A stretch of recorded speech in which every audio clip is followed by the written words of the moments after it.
underinsured coverage to take care of you and your family.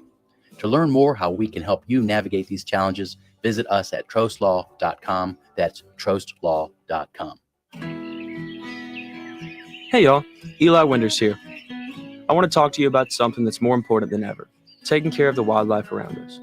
Our planet is home to some of the most amazing creatures you could ever imagine, from the biggest bears to the smallest birds and everything in between. But here's the truth. Many of these animals are in danger, habitats are disappearing, and we're losing species at a rate we've never seen before. If we want our kids and their kids to experience the magic of wildlife that we have today, it's on us to step it up and take action. You can make a difference. Learn more about wildlife conservation in your area and how you can help, whether it's supporting local wildlife refuges, reducing pollution, or simply taking a little time to appreciate the wild beauty around you. It all counts. This is Eli Winters. Let's make sure our wildlife is around for generations to come. Y'all take care of the earth and it'll take care of us. This message is courtesy of the United States Air Force.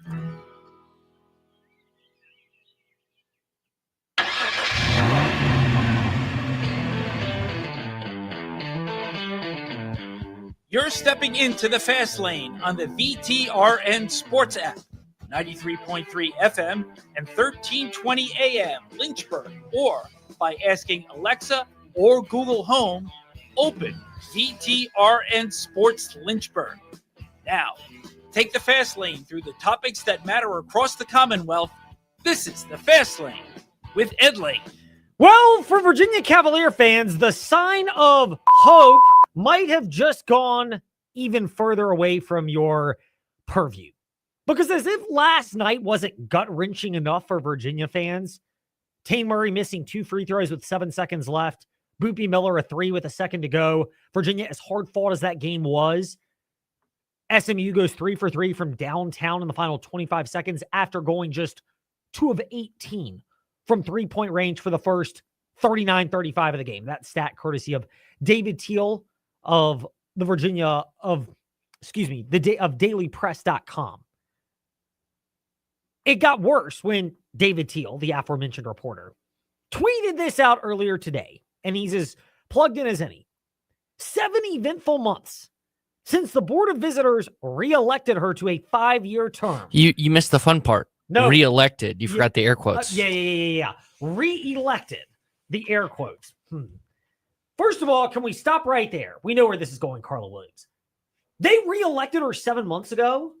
Like, I get nobody foresaw the Tony Bennett retirement coming. And yes, Tony Bennett had broached the subject previously. And yes, ultimately Carla Williams was unsuccessful in her efforts to talk him out of it. We all are aware of what the outcome ultimately was, despite Carla Williams giving what she mentioned clearly to be her best efforts to do so. Did you try to talk me out? How long did that conversation? Yeah, a long years. Years of trying to make sure Tony Bennett didn't retire. And look, I've been critical of Carla Williams from a business angle. I am not critical of her from what I know, and that's part of the problem, but from what I know of a personal angle.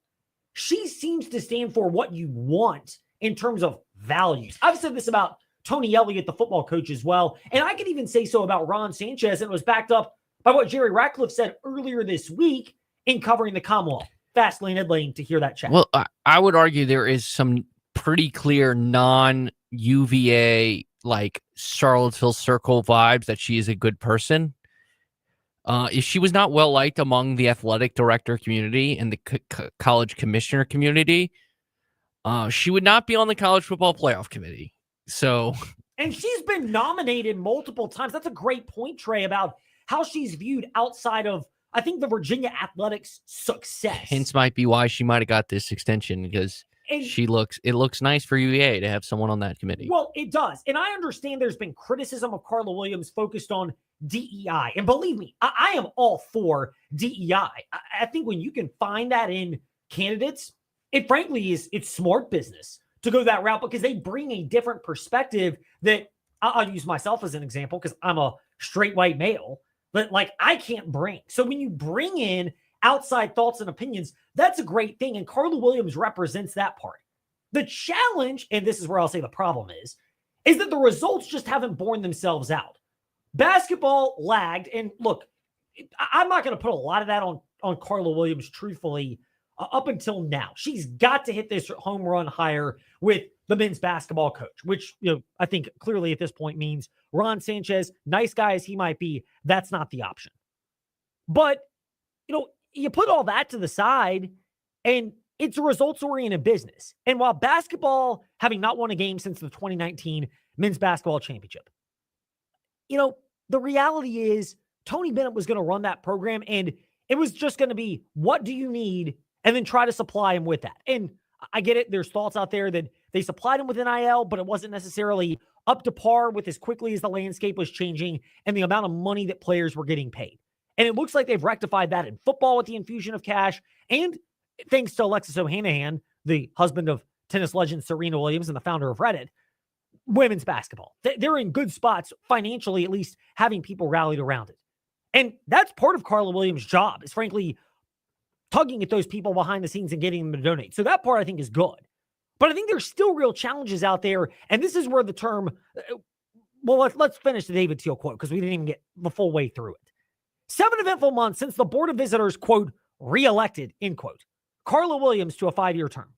UVA AD Carla Williams has signed a contract extension that bumps her guaranteed compensation by 29%. Okay, that is where I get industry standards that are out there, and you're trying to keep up with that. But a 5-year term and a contract extension, which bumps her guaranteed compensation up by 29%, but that's the part where you've lost me, because football is the biggest revenue generator. And for as much as she, I think, is done right by allowing Tony Bennett to by and large run the basketball program, even though not getting all the funds aligned for NIL and understanding the value of that, you could argue at least they're going in that direction now. I don't know about men's basketball, but if you're going that way for football and women's basketball, I think you can probably find the right people for men's basketball, and maybe this year has made that more clear than ever before. But the results are the results. And right now, I've never sensed more apathy around Virginia athletics than before. And Jerry Ratcliffe talked about on Tuesday in the Fast Lane about the person that he knew who was not renewing his season tickets for football and men's basketball. I got a neighbor, lives near me, big Virginia fan, and bumped into him today, ironically, before this tweet from David Teal, the legendary reporter for dailypress.com. And even he chimed in. He asked, he's like, did you go to the game last night? And I'm like, no. Night games are challenging in general on weeknights. 9 o'clock is more so. And then you're talking about further away. I'm struggling to make it to the Liberty game tonight at 9 p.m. And that's here in town. And I won't get out of there till probably 11:30 and get home by 12. So, and guess who doesn't? And you're the one that doesn't have to be here early in the morning tomorrow. And Trey does work for that stuff too. And he's got an even tighter deadline. So yes, it's challenging. But that's where we are right now. Attendance is down. I don't think it's been down as much as maybe we've exaggerated it. And Jerry Ratcliffe, again, provided great perspective Monday in the Fast Lane. Go back and check out that interview, Fast Lane, Ed Lane. But the point that's worth reiterating is, have you seen enough from Carla Williams to justify the Board of Visitors re-electing her to a 5-year term and a contract extension that bumped that guaranteed compensation up by 29%, as was reported by David Teal, who is as good as gold when it comes to reporting this type of information? FOIA, Freedom of Information Act, plus being well-sourced and extremely well-respected in the community for his reporting skills. That's the part where I have a tough time. Football attendance was down. Louisville's the game where I laugh about, where it looked like they grossed up the attendance by 10,000, and other games were equally porous for attendance. And yes, they've infused money, but is it, in the older words of our friend JoJo, too little too late? And the fact that the UVA Board of Visitors gave an extension when you knew it was trending this way before the season, and when it kept going this way this year, it only validated it, that a lot of people, I think, justifiably would have this opinion of the Virginia brass up there in Charlottesville. And we've said this for a while, which is...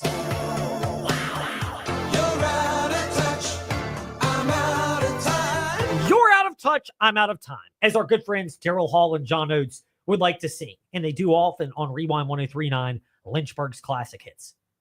That's the part where, for Virginia fans, the fact that they've already spoken by not showing up to football games this year and in prior years, and now the news comes out that before the season, you went ahead and gave her a 5-year term and the guaranteed compensation increases, if I'm a Virginia fan, I'm going, you're out of touch and I'm out of time, giving my time. And frankly, in the immortal words of Kenny Powers, my dollar bills, y'all. And that's the big concern right now is the mess that you might have created and how you go about resolving this. So I do wonder, did the non-revenue sports success, which Virginia's had, both in the NCAA level and like one of the best female swimmers on the planet, Reagan Smith, is at UVA, and she won a gold. She won multiple gold medals at the Olympics. Like, I do wonder, does the sports that Virginia Tech fans make fun of UVA fans for winning national championships in ultimately benefit? Like, does Virginia view itself as an athletic department more like Stanford and Cal, where if we're doing well in the Olympic sports, then theoretically then we're doing good as an athletic department? Because if you think about it, in her tenure, they've done well in the Olympic sports. The one that they've done the worst in is football. And when's the last time Virginia truly prioritized football? When George Walsh was the head coach? Like, Bronco, I think, to his credit, got as much as he could out of it. But I think a big reason why he left was not just burnout, but he knew, all right, I've maximized it. I got to an Orange Bowl. I don't think I'm going to get any better than this. And, there was a reason 2 years later he's back in coaching. Well, and this is another point. And look, again, we've been critical of Carla Williams for not coming on, doing much media availability at all. And we've also been critical of the fact that attendance has been down for football. I've said this before. It's harder to trade out tickets for Virginia football games than it is for Virginia Tech, which sold out every home game this year, and for the Liberty Flames, where, of course, you've gotten them before at InsaneRadioDeals.com. And they have pretty good attendance for football games at Liberty, even with some of those being midweek on the mountain. Virginia isn't doing any of that. Like, part of it is, what the hell are we thinking in that regard? And how much of that's on Carla, and how much of that is maybe people that recognize that she's doing the best she can, but it's such a stubborn administration who's missing the chance that there's the economic opportunities in athletics. And goes back to a conversation I had with some folks that go to church with me, and they were mentioning how one of the big problems they think it's there for Virginia athletics, in addition to what Jerry's talked about, Ratcliffe, with the 60-hour transfer rule, which makes it really difficult to get transfers that come in with 1 year, where you almost have to go with grad transfers because it's so difficult to get the multi-set transfers that Virginia also could add. They're boxing themselves out. But the other part is a lot of donations are made with it earmarked specifically not for football. Now, I believe when you can tap into 50 or not for athletics. Now, I believe you can tap in to enough people like Alexis Ohanian for women's basketball, and you get the big football contribution, that there are other people out there that would support it. That's where it comes on Carla Williams to tap in and work on those people. And maybe there is more commitments, or are more commitments that are coming in the near future. And again, give her the benefit of the doubt. But you're talking about performance on the football field alone hasn't been good. How it's been marketed and presented to get fans to the stadium, whether they use Insane Radio Deals in the Virginia Talk Radio Network or not, is less relevant to the fact that whether they do or not, it wouldn't hurt. They're clearly lagging in that regard. And there's a clear level of apathy in football, and they risk it in basketball if they don't get this hire correct this offseason. So theoretically speaking, if we want to talk about her success since 2017, it's basically just not been in football. What year did they go to the Orange Bowl? 2019? Yeah, right? 2019. The 2019 Virginia Tech. Yeah, so it was the same year they won the national championship. No, it wasn't 2019. It was 2020. It had to be 2020. No, 2019 into 2020. The 2020 Orange Bowl, the 2019-20 season. The 2019 season that led them to the 2020. My first football season as a graduate of Virginia Tech, so it would have been the fall of 2019. That's correct. So she became AD in 2017. I Googled this. This is Trey Lyle did some research on Virginia. It pains me. But they've won a national championship in men's basketball. They've won 2 in lacrosse, 1, 2, 3 in tennis. Well, I'll say 2 in tennis because I'm assuming it would be after the academic year in 2017 she started. So 2 in tennis and then 4 in swimming on the women's side. So that's still really good success. And I think it's just, I think it shows a clear priority for Virginia where they do not prioritize football. And the reason Virginia gets brought up as a potential Big Ten school is not because of football. It's because they're an academic school that it can be the Big Ten's Vanderbilt. Like, well, that's Northwestern. Old Vanderbilt, pre Diego Pavia. Well, still, I mean, Northwestern's kind of that too. But You're rent a victim. Yeah, like it's for their academics, and I think a big reason why the ACC brought Stanford and Cal was because they could be rent victims in football, and then like, hey, look, we have all these Olympians, gold medalists, and all these national championships. Like, notice the ACC was like every time a Stanford or Cal who these people never competed in an ACC event in their lives won a gold medal at the Olympics. They're like, hey, look at us. Look, Katie Ledecky, the greatest female swimmer ever. She's an ACC legend. Like, let's be real here, okay? Those always crack me up when it's like ACC legend Ed Reed. It's like they were in the Big East when that. Are you gonna bring up the latest Hall of Fame class in college football during the Fast 5-5-ish? Yes, we will. Okay, I was just gonna say the three people the ACC brought. One, the person you're gonna bring up, it was someone from Miami and someone from Cal. Have a combined 0 snaps in ACC play. Indeed, which is convenient because Trey just led us into.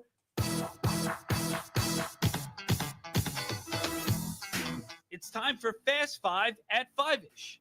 5-ish minutes on 5 relevant topics done around 5 p.m.-ish. Ish, because our counting skills are kind of ish. Let's start with number 5. So yes, a day ago, or maybe it was Tuesday, the College Football Hall of Fame announced their latest class. The most noteworthy person, of course, in our backyard is Norfolk State head football coach, former Virginia Tech quarterback. I can't get used to that yet. Yeah. Michael Vick. Let's be real here. I think the reason why, well, obviously I think, otherwise let me say it. The reason why there was a delay in getting Michael Vick into the College Football Hall of Fame, of which he's more than deserving. 2 years, I believe it was one loss during his 2 years in the regular season, and the loss to Florida State, and they lost to Miami the next year when the Canes were getting ready to go on their run in the early 2000s. Michael Vick was delayed because of his off-the-field baggage, and once it's comfortable enough for Norfolk State to name him a head football coach that people believe he's ready for that type of leadership role, I think at that point, everyone's like, okay, you've got to put the guy in the Hall of Fame for what he did as a performer. So it also had to be 3 years after you retired from professional football. And that was 2015 was his last year. But he may not have officially retired. Please forgive me for forgetting this. It may have been a couple years later when he submitted his papers. Yeah, and that's so when the clock starts. It's also kind of weird. Like, Urban Meyer, like you think, how Urban retired way before, but so once he got to the Jags, I know it had to reset again, but also like Saban got in immediately. Well, if you're a coach over 70, you're automatically eligible. And then it's 3 years after you finish. They have some weird rules. Like 2 of the greatest football coaches to ever be in college are not eligible for the Hall of Fame because they don't have the win percentage. And that's Howard Schnellenberger, who made Miami started the U, and in my opinion, the greatest omission, Mike Leach, who is like 0.05% one win. Like if Mississippi State won their bowl game, tragically, after he passed, he in the account it said he was the head coach, like he would have been in, but I hope they amend that because Mike Leach is literally... He built the team that won the bowl game, so... I think they lost. They played Illinois and lost, I think, off the top of my head. Please forgive me. I can't remember. It was I remember it was the ReliaQuest Bowl, but... Yeah, you remember better than I do. I think it was because there was a super bad beat on the Mississippi State side in that game with a pick six. That's the only reason why. I remember that. I think that's why it was featured on Scott Van Pelt's Bad Beats, but that's a different thing. Just the fact he was literally the innovator of the air raid and everything that came from the air raid, like a lot of modern football concepts, both in the NFL and in college football, come from Mike Leach. So. Very much so, and very well deserved. That got off track, but Michael Vick is really good. Urban Meyer and Nick Saban are also part of it. Steve Slayton, There's West Virginia fans probably Yeah, listening. West Virginia fans will remember Steve Slayton, who I believe is now on the staff with Rich Rod at West Virginia in an analyst role, which is pretty cool. But, I mean, they were so electric to watch, and they were so close to a national championship game appearance at West Virginia. How things would have turned differently for that program if they made it. But yeah, alas, the guy who's the most popular guy in sports media is the reason they didn't win the national championship because he missed 2 kicks in the first half. Which, granted, that Pitt team was so bad they probably should have scored more than 9 points. So, but the ironic thing is that guy is now responsible for bankrolling West Virginia football, which is rather amusing. And on to number 4. What's more alarming? College football semifinals. 19.2 million viewers, the lowest for a semifinal since 2021 when the doubleheader aired on New Year's Eve. It was 17 million then. Or more alarming, attendance of bowl games is down 0.4% from the average the last 2 years, and more notably, more than 11% from the period in 2016 and 2019.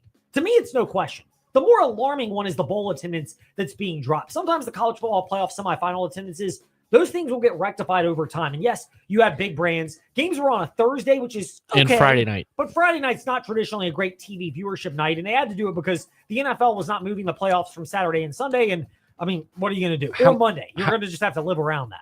How much you want to bet that the final pops a really nice rating because it's Notre Dame and Ohio State? Oh, I think it'll be fine. I mean, those are 2 big brands, and I think there's enough cachet around it. If not, it'll be alarming. But I think the bigger alarming part is the bowl game attendance is down. The cat's out of the bag. It's really hard to justify going to a bowl game when you know it's a glorified scrimmage and players are opting out. Coaches have already left to go to their next job, and you just don't have the same roster of what you previously had. It's great for a scrimmage, but that's kind of it.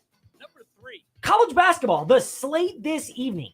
Pretty intriguing. Women's basketball. Virginia at Virginia Tech, which is before the Sunday game, which is Liz Kitley bobblehead day at Castle Coliseum. I imagine that will be well attended, and I imagine they will never do one for Georgia Amore, who is her teammate, because Amore actually left Virginia Tech and is doing a pretty good job for Kentucky. But it's a big game tonight because Virginia needs a win. They're hungry. The Lady Wahoos have played closely in a lot of these ACC games, but haven't gotten over the hump. And for Virginia Tech, you're at home, which is an advantage to you. You've won 3 in a row, and you feel like you're starting to get momentum and an identity with their lineup as they've had over the last three games in the last couple of weeks. Meanwhile, UTEP at Liberty, I can't stand the 9 o'clock starts, but that's what we've got over at LA, over at our spot. Go home to Bel Air. At Bel Air.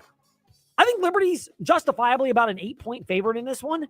The challenge for me is depth, which is why I agree with our guy Kenny White of CBSSports.com, which is he really likes the under in this matchup. And I think that's a wise play for a lot of Liberty games going forward because with the limited amount of depth that the Flames have, and we'll probably get to that more tomorrow in the fast lane, it's going to be a challenge for them quite a while. And I think they're smart to adjust it. I think they'll play minutes to win games, but it also means adjusting your strategy. Number 2. We touched on this earlier, but how devastating is it for Virginia to hold SMU to 2 of 18 3-point shooting until the final 25 seconds when the Mustangs made 3 out of 3 and beat UVA 54-52 as Tane Murray missed free throws with 7 seconds left. And then Boopie Miller, the former Wake Forest guard, hit that 3-pointer with a second to go to lift SMU to the win.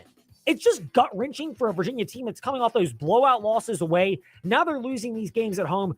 It's going to be all Ron Sanchez can do to keep this thing tied together to where they're playing hard. In his defense, they did last night, but Saturday may be real ugly out there at Louisville when the Cards have played really, really well and had Virginia's number earlier, beating them by 20 earlier this year. Number 1. The other side of the spectrum of doing what you can with a challenging situation. Virginia Tech came from behind to beat North Carolina State 79-76 last night. The resolve is impressive for this team. Saturday, it was blowing a 22-point lead. Cal tied it up, and yet Virginia Tech had a good defense at the end and won by 3. This time, Virginia Tech erased a 12-point deficit in the final 7 minutes. 14 was the highest that I saw it at 47-33. And in spite of that, this team grinds it out and finds ways to win.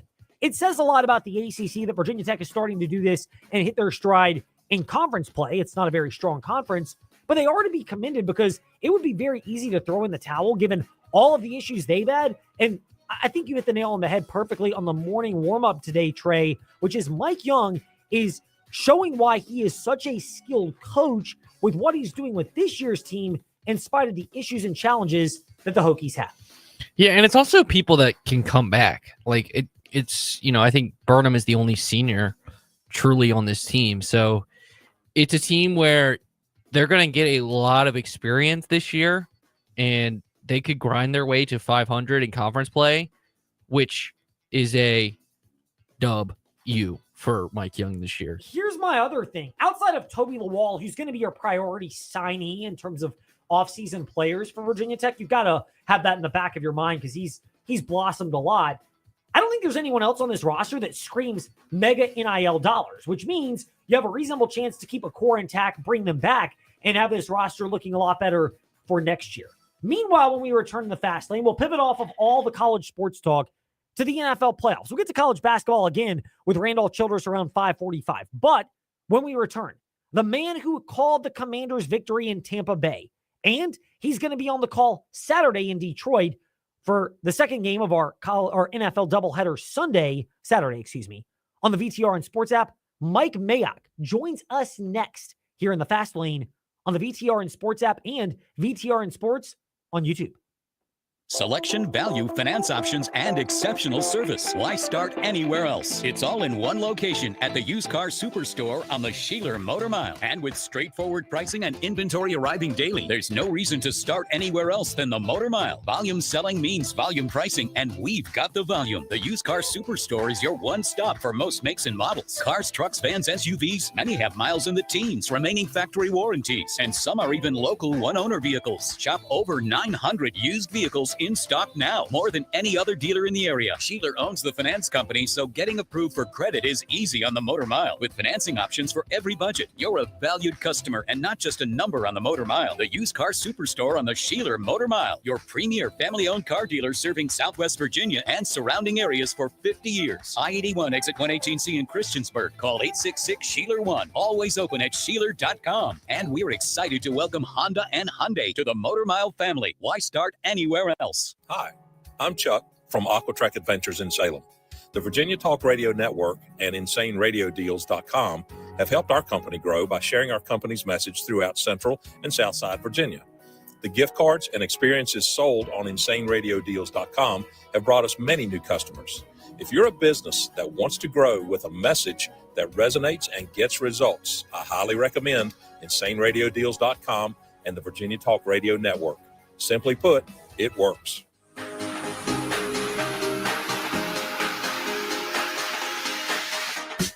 Step into the Fast Lane 24/7 at Trey Lyle VT and Fast Lane Ed Lane on Facebook, Twitter, Instagram, YouTube, and wherever you listen to podcasts. Now, back to the Fast Lane. So one of the most important parts for this past weekend's games, the ones in the wild card round, are just what the Washington Commanders were able to do to win that game. And everyone knows about the made field goal at the end, but I want to play the soundbite that we played earlier this week from our broadcasts of the games. You can hear the entire NFL playoffs, 4 o'clock Saturday, 2:30 Sunday on VTR and Sports 93.3 FM, your home for the NFL playoffs from Westwood One. And the way the Washington Commanders have found to control these football games. 3rd and goal from the 10, 9:47 to go, second quarter. McLaurin wide to the right with McCaffrey, 2 to the left, including Brown, De'Ami Brown. Eckler, the tailback, to the right out of the shotgun of the slender Daniels, that tall, slender frame in the pocket, taking the snap. He's back in 5 steps. Daniels steps up, whistles it right down the middle, and a wide open touchdown for De'Ami Brown. Nobody in the zip code. And Washington takes the lead 6-3 at 9:26, but there is a marker down on the play. Beyond that, the important thing is that drive was really good. We had a conversion on 4th down, several 3rd down conversions. They grinded it out. There wasn't any big 50-yard gain. How many snaps was that drive? 17 plays. Wow. 92 yards in 9 minutes plus. Grind it out. I mean, that speaks to what the Washington Commanders seem to really be right now, which is they have the dynamic quarterback in Jaden Daniels, but the ability to understand what they are right now, which is a team with Terry McLaurin, but not a lot of dynamic playmakers, but a lot of guys that embrace the role of grinding it out And it's why this team has become a tough out down the stretch and into the NFL playoffs. Now, somebody who was on the call and was the second half of that soundbite we played from Westwood One that you heard on VTR in Sports this past Sunday, the man who will also be on the call this weekend in Detroit, game 2 of our Saturday doubleheader, which begins at 4 p.m., Mike Mayock, with us once again in the Fast Lane. Mike, a pleasure to speak with you. We appreciate your time. The phrase that you mentioned was grind it out. How much is that embodied the Washington Commanders being a team that they found ways to win down the stretch? And I think they've got a very reasonable chance to get a victory at Detroit on Saturday. Yeah, I use that term intentionally. It's all throughout my notes as I watch their tape this year. I'm a Dan Quinn fan, and he continuously harps on complementary football. And I thought that embodied everything last weekend in Tampa Bay. I mean, they kept Baker Mayfield and that talented offense on the bench. And if you look at the big picture, Washington had 8 offensive drives, 0 punts. 5 of the 8 drives went 10 snaps or more. They had 69 offensive snaps. Tampa Bay had 44. So even though they only ran the ball, 32 or 3 times for 82, whatever it was, 2.5 yards a carry, they stayed at it. They kept grinding away. It wasn't a sexy day for Jaden Daniels in the run game, 13 carries for 36 yards. But when they needed it, he got it. So when I look at this team, they've taken on the persona of their head coach, which most good teams do. They play really smart, complementary football. There's nothing real sexy outside of Jaden Daniels and McLaurin on the offense.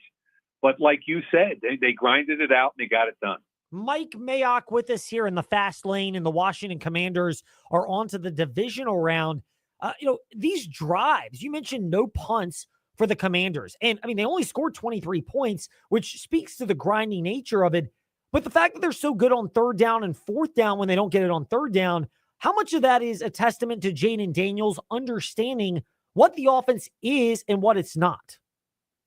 I think the success year-long with this offense, a huge part of it, and every NFL team, a big part of it's the quarterback, but, you don't go from a 3 or 4 win team to a 12-win team without a huge jump somewhere. And their general manager, Adam Peters, did a great job in the draft and in free agency. But at the end of the day, the dynamic qualities of their quarterback are why they were so good on 3rd down, on 4th down, and in the red zone.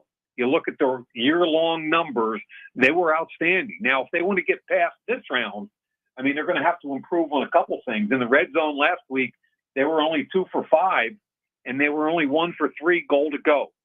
But the advantage their quarterback, the dynamic that their quarterback has with his legs and the ability to extend plays, that's why they're so darn good. Red zone, goal to go, etc. He makes them different. Where is he right now in terms of his development? Is he already developed into a quarterback that can be trusted in the upper echelon of the NFL, or is there room for him to even grow beyond what he's shown? Well, that's why it's so exciting. There's room to grow. But, I looked at my scouting report on him coming out a year ago, and basically how I summed it up was saying that his running ability, his legs were every bit as good as Lamar Jackson when Lamar Jackson came out of Louisville, but his pocket awareness, accuracy, and ability to win in the pocket were far superior. So the bottom line to me is I compared him to a guy that might win his 3rd MVP this year, and I think he's got more upside. That tells you how good I think this kid is and can be. That's crazy to think about, but Mike Mayock, who's with us in the Fast Lane, Westwood One analyst, is very high on Jaden Daniels, and you'll get to hear his observations of Daniels and the Commanders against Detroit Saturday, game 2 of our Westwood One doubleheader that begins at 4 p.m. right here on VTRN Sports. Mike, the rest of the Washington Commanders, how optimistic is it for Commanders fans, and maybe scary for the rest of the NFL in terms of accounting for Jaden Daniels, knowing that it doesn't feel like this roster is the complete roster that Dan Quinn and Adam Peters, the GM, really want to assemble?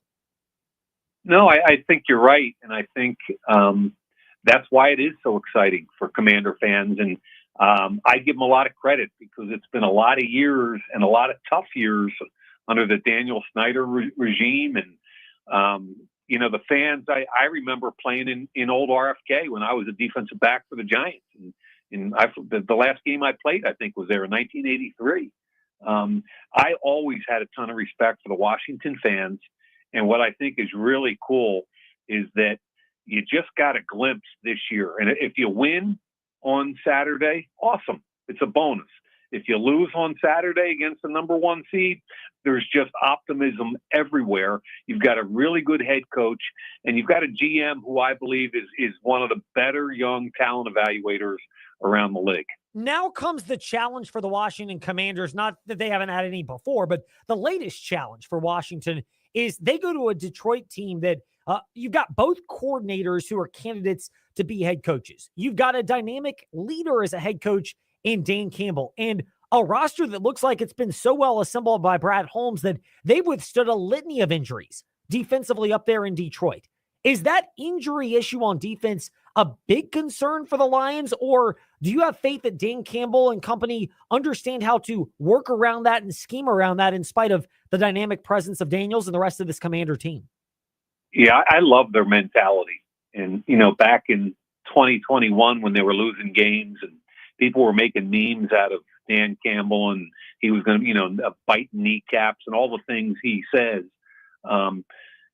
At this point, they basically stayed true to who Dan Campbell and Brad Holmes are. And they've drafted and signed nothing but guys that love ball. And it shows in the way they play.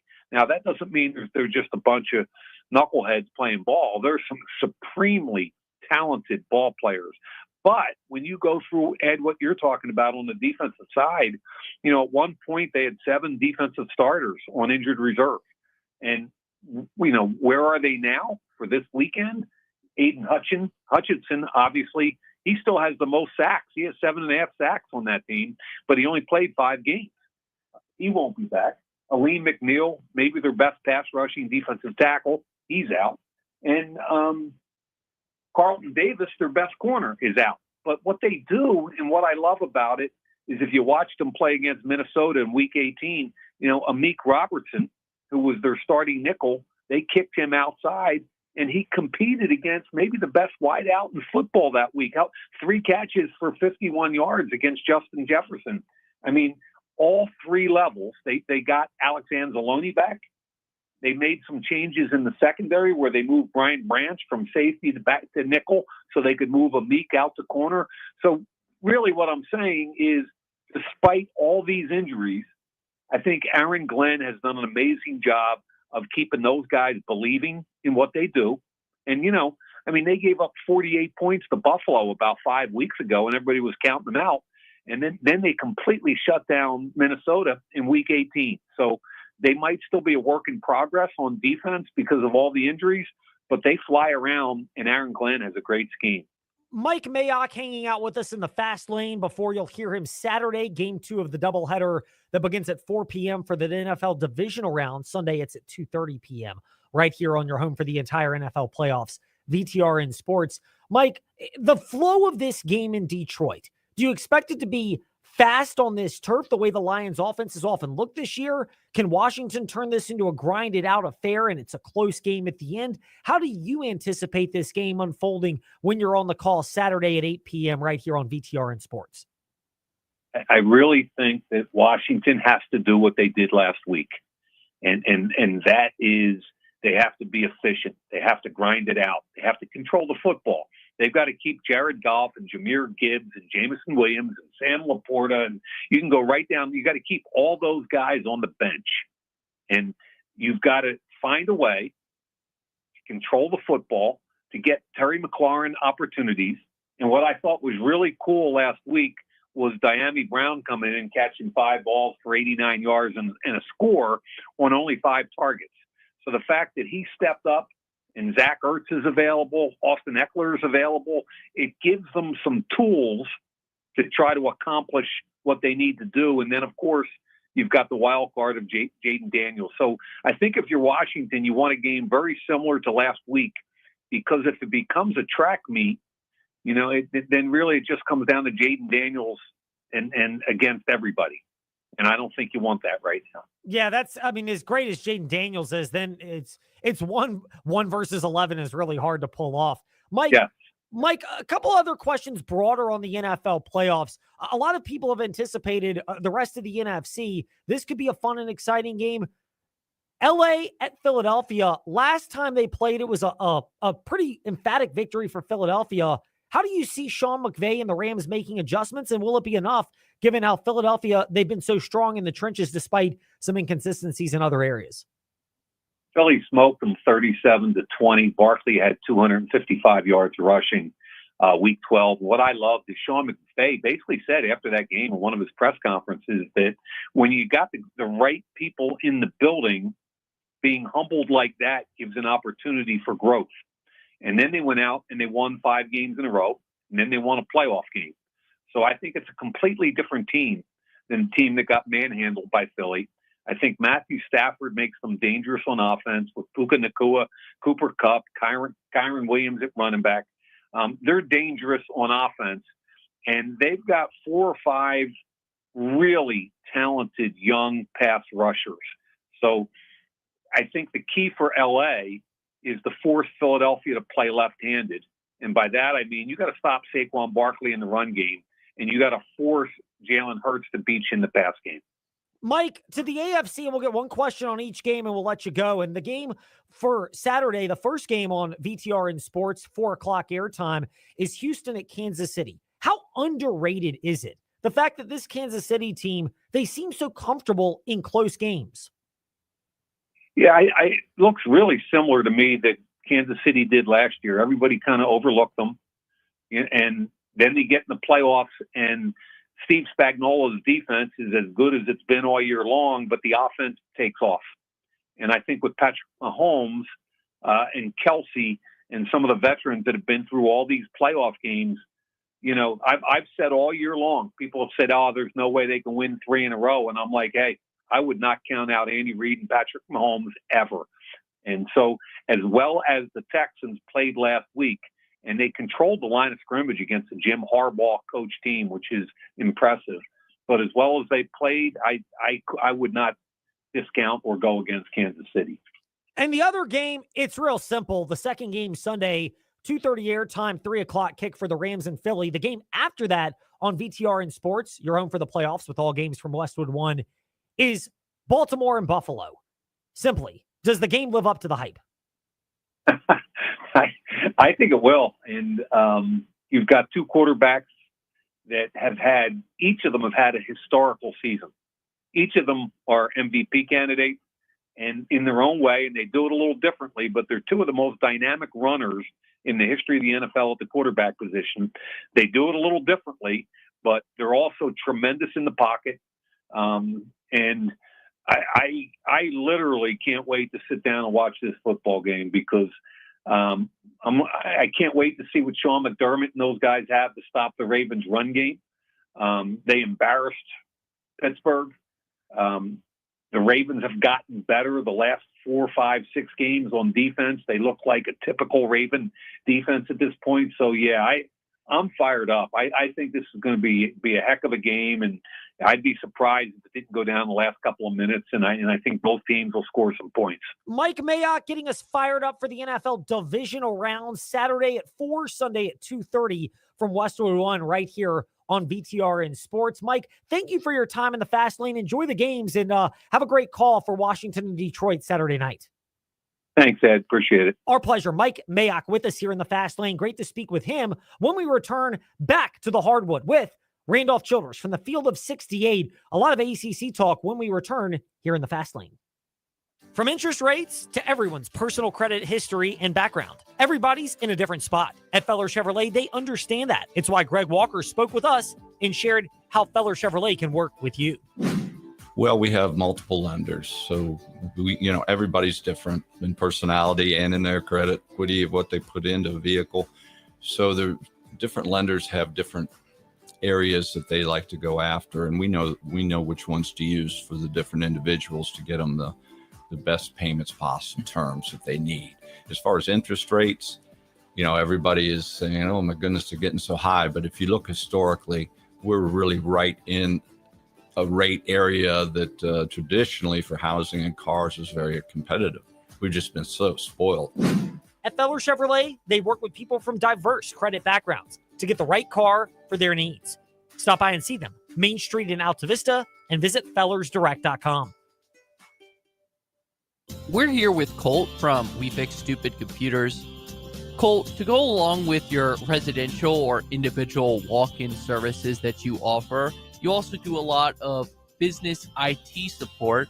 How about you discuss that, and what specifically do you do to help businesses in the area? We see a lot of that. Small to medium-sized businesses, they still have their IT projects.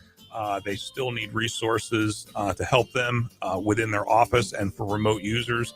And so we'll step in and fill in the gap where we do a lot of projects for them, help them manage their resources, their budgets, and get their technology under control. Colt, how can these people reach out to you to assess their IT needs? Call us. Our number is 434-525-8590. Our website, wefixstupidcomputers.com. We're on Facebook. And our office is here locally, 14690 Forest Road, right next to Scott's Cabinet on 221. Step into the Fast Lane 24/7 at Trey Lyle VT and Fast Lane Ed Lane on Facebook, Twitter, Instagram, YouTube, and wherever you listen to podcasts. Now, back to the Fast Lane. Well, as we welcome you back into the Fast Lane, it's time to get our usher on for the moment. And I have to confess that I have not heard the latest ACC Roundup podcast from the Field of 68 where Randolph Childress. It helps that it came out right before we went on the air. But I have to be real here. As Usher would remind us, I have to confess. I have not listened. I'm just giving you an excuse. I'm just giving you an excuse. I will take them all. As our guy Young Jeezy likes to say, and that is, of course, we were dealt that hand. It came out right up on the show, so we'll have to wait till afterwards. But speaking of somebody who, as Jeezy would remind us, is Mike Young, Virginia Tech men's basketball coach.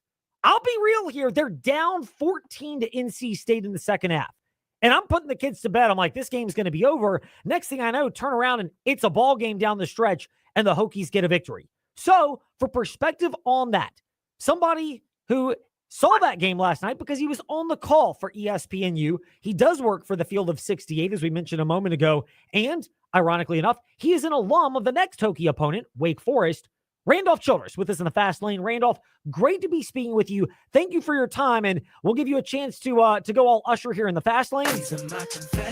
Were you in doubt as well when Virginia Tech trailed by 14 in the second half to NC State? I'm with you. I think if I could have gone to bed, I would have gone to bed. I thought it was over. It just seems like, NC State had their number that night. They were making shots. They were making all the right plays. And I thought the Virginia Tech kind of fell into something with Lawal playing the 5 and going and, playing a center spot for him. And they were able to switch some things. They just got really active. He knocked down a couple of shots, and then Jaden Shute got it going. And they were able to get stops, and something they hadn't been able to consistently do all game long. And what a comeback, what a win. That was a game. I don't know how they even thought. I would imagine if they were being honest, if you asked the Hokies today, Coach Young and his staff, I think they would have been surprised they pulled that one out. You're there in Castle Coliseum, and you gave us your, as Usher would remind us, confessions about the end of that game for Virginia Tech. What did you notice from Mike Young and the players about how they were able to rally around, buckle down defensively, but also get Jaden Shuck going and help them to get that 3-point victory over Lynchburg native Kevin Keats and NC State? You know what? I thought it was a level of desperation for them, right? It just started with getting stops. They got a couple of turnovers. They forced a couple of turnovers, and it started. They got going, knocked down a couple threes, got a couple of transition baskets, and then you could just see the confidence going. Like, this is a young Hokies team. They're really, really young. So they're going to need to feed off that crowd. They're taking a step. Last night, they took a step during the game. I thought they were struggling early in their ball screen coverage, their defense. Elijah Poteet is such a part of that, big part of that team, then he gets in foul trouble. So now that piece is taken. And sometimes it just takes a while to figure out what you can do. I don't know how often they had planned on playing in a lineup where Lowell is playing a 5. And then it just changed everything. As which they were really small, but NC State's really small. So it allowed them to play that way, where you could see early their intentions were to, play with their level of physicality and size inside. And so, hey, credit to the Hokies. That was just a hell of a comeback. Fun game to watch. Really a fun game to call. Didn't see that ending coming, and they made the plays and right up to the end. And we teased Jordan shoot after the game about his heart rate going when he made those free throws, because they iced him too. Like, it was just so many pivotal moments in that game, and credit to those guys. They stepped up and they got a win that's just hard to do in this league right now. Yeah, I mean, the ACC right now, clearly they've had a wrap. And last year, I don't know if it was justified. This year, it is a down year by many for the ACC. But yet, Virginia Tech, what they did against Cal, they had the 22-point lead, lost it, but hung on. They didn't let that get to them. And then they rallied from the 14-point deficit last night against NC State. How do you put this in context, the job that Mike Young has done when, of course, as we mentioned, using the old Young Jeezy analogy, he's playing the hand he was dealt, and it was not a good one with a projected backcourt of 2 guys in the offseason, neither of whom are there, and it's very young and very inexperienced. It is, but they have one of the better practices. I've always enjoyed watching Mike Young's teams practice. I think he's a hell of a coach. He's fun to watch. He's detailed. His staff does a great job. It's just like you said, it's the hand they were dealt. I mean, what do you say? They're getting better. They're young. No one wants to be young anymore, right? Not today's time. Not in the portal era, an NIL era. No one wants to be young. And Mike Young has a young group. He does not make excuses about it. It's next man up. And they were tested last night. I mean, NC State really made things uncomfortable for that young group. And give those guys credit, man. They stepped up and they responded. Hopefully they can build upon it. They can grow upon it. They have the Deeks coming in next, and that should be a good game. Wake's playing really well, but they'll have a difficult challenge with the Deeks coming in, because Wake's playing really well right now among the top teams in the conference. But you'd be surprised what a win like that can do for your confidence. R22 Childress, the Twitter account for Randolph Childress, Field of 68. ESPN basketball analyst was on the call for NC State, Virginia Tech last night, and his alma mater, Wake Forest, they do come to Blacksburg, 1:30 airtime right here on VTR in Sports. It actually kicks off a triple header of sports action, 2 NFL games to follow on Saturday. Hunter Salas, how much of Wake Forest's surge recently is the fact that it looks like they found a way to get Salas going? I think Salas has always been going. He hasn't stopped going. He struggled early in the year, I think, with his three-point shooting. But he's just put the team on his back. And when you have a guy like that, you're going to be in every game. And Wake is one of the better defensive teams in the country, not just the ACC. And when they're in a battle, they just have a difference maker. Not everybody has a guy like that. And Wake's fortunate enough to have a guy that, when shot clock's low, one possession game, I need a basket, they can put the ball in Hunter Salas's hand, and more times than not, he delivers. And went for 30 piece the other night. And what do you say? I mean, he's a All-American candidate. He's a preseason player of the year caliber player, and he's answering the bell. He's doing what a first-team All-League player should do. Any other year outside of the year where there happens to be the best player in college basketball in the ACC, is Hunter Salas given more serious consideration for ACC Player of the Year at the end of the year if Cooper Flagg's not in Durham? Yeah, it's going to be tough for anybody else to get that. Max Renaud and Stanford, and the year he's having, leading the ACC in scoring and rebound, and Stanford being a surprise team, being playing 500 basketball so far early in the ACC season. So, but he's playing like a first teamer and a guy that should have been considered and was considered for a preseason player of the year. So I'm not surprised with him. We've seen his body of work over time. He's not new to this league, and he did all these, he did these very things a year ago. So Hunter Salas is the real deal, and he's going to give the Hokies a difficult challenge, because I don't know defensively who they match up with him, and he's a handful. We mentioned it a moment ago, and we do have to go there in part just by saying Cooper Flag. We know that'll boost our algorithm and ratings, so let's just go ahead and feed into that by saying Cooper Flag one more time. Have you seen a freshman quite like this where, he may not have had the national sensation of Zion Williamson, but every bit it seems is capable of carrying Duke to a Final Four and maybe more than that? I think just he's so fun to watch because of his competitiveness and what he does defensively, and the buy-in with him and his teammates with him. This is a much better team than any of those other teams, I think, defensively. It's been a very long time since Duke's been this good defensively. There's not many teams in this league that have been as good defensively as Duke is. And I know people will say, hey, this is the ACC, it's what it's been, it's a down year. They have collectively 3 or 4, I'd say 4 of the best defenders in the league. And Malik Brown, Mayock, Cooper Flag, and Tyrese Proctor. I think those 4 guys, they have the ability just to put 5 guys on the floor at one time when they mix in Zion, James, and all these other guys offensively that can just switch everything you're doing, be completely disruptive with rim protection, shot blockers. I mean, just, ball pressure. They just have it all. I think this defense is I can't imagine that they're not in San Antonio because they have a defensive identity. The question marks is whether if Cooper Flag can be the guy at the end of close games. Can he deliver? He struggled with that earlier when they've lost a couple of games. The season's gone on with him now. He's obviously more confident. He's improving. He's getting better. The only concern that you can have about Duke and about Cooper is late game shot clock, putting the ball in his hands where he deliver a game winner. And he's shown you have no reason to believe that he won't.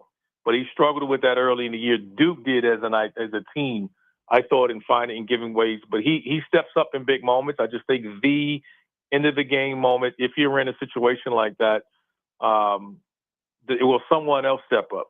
When people start saying, all right, we're not going to let Cooper Flag beat us. But this team is fun to watch. He is as good as advertised, even, probably better. I don't know when the last time they've had a player as all around as good as he is on both ends of the floor. They've had better offensive talents, but his special talent is just leading that group defensively as well as what he's doing offensively. And he's improving game by game on the offensive end of the floor, and that's what's really scary about this group. It's fun to watch, even if you're not a Duke fan, and Randolph Childress is one who would fit that category, having gone to Wake Forest, but appreciating the game of Cooper Flag. We appreciate your insight, Randolph. We'll keep it locked to R22 Childress on Twitter, your work with the Field of 68, as well as ESPN when you're calling games there. Appreciate it. Randolph Childress with us here in the Fast Lane, and great perspective and grateful for his time and yours. Fast Lane, Ed Lane, Facebook, Twitter, Instagram, YouTube. We're back tomorrow afternoon. Again, we'll try for Steve Berline, former Notre Dame quarterback and NFL analyst. Playoffs and the College Football Championship tomorrow in the Fast Lane. Thanks for listening to the Fast Lane on